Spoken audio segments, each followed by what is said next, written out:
On September 23rd, the House of Representatives overwhelmingly voted to fund Israel's Iron Dome missile defense system. But why was the vote necessary, and who voted against it, and why?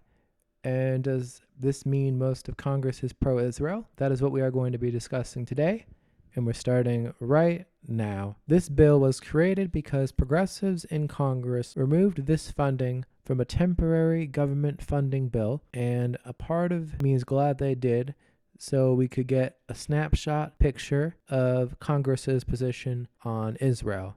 This bill passed with 420 votes in favor, 9 opposed, and 2 simply voted present. We'll start with the only Republican to vote no, and that is Thomas Massie. He is a libertarian. He opposes foreign aid to any country, so I wouldn't say he's anti-Israel. He doesn't like adding to the debt, and this is his version of being America first. You can agree or disagree with him on this, but for him, this isn't about Israel. Now we will discuss the Democrats who voted no, starting with Rashida Tlaib. She is the first Palestinian-American woman to serve in Congress, and she's a Muslim. And her opinion of funding this is that it would, quote, enable war crimes, human rights abuses, and violence, end of quote. Clearly, she's no friend to Israel. There are only 2 other Muslims in Congress, and they are André, Carson, and Ilhan Omar, and they also voted no. Ilhan Omar cited human rights violations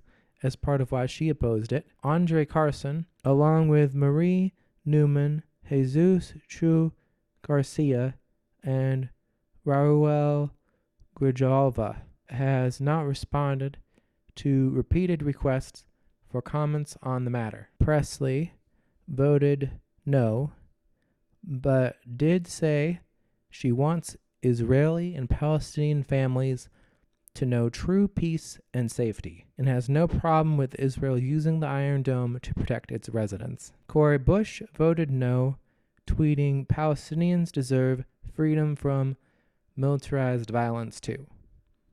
So she wants both sides to be safe, but doesn't want to fund the Iron Defense because I guess it's not helping the Palestinians as well. Alexandria Ocasio-Cortez originally planned to vote no, but changed her mind to vote present at the last minute.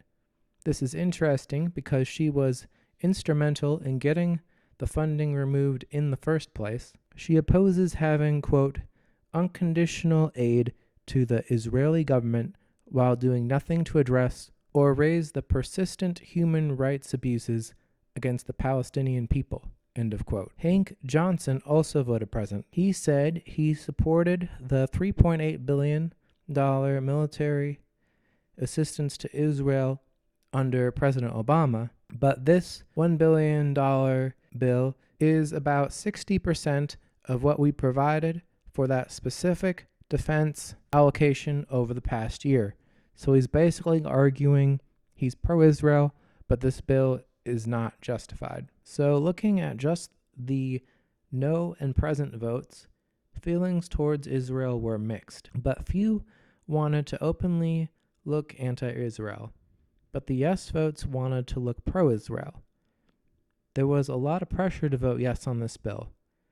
There was a reason AOC switched from being a no to present, and there were originally going to be several Republicans who were going to vote no because they oppose foreign defense aid funding, but that changed at the last minute to yes. I'm not sure if the change was because of pressure from leadership from each of the 2 major political parties, or if a pro-Israel lobby group got involved. But while I think Congress is largely pro-Israel, it isn't as pro-Israel as it is projecting. And I doubt there will be serious political consequences for those that voted no or present. If you like this video, be sure to give it a thumbs up, and I encourage you to subscribe, and I hope to see you in the next video.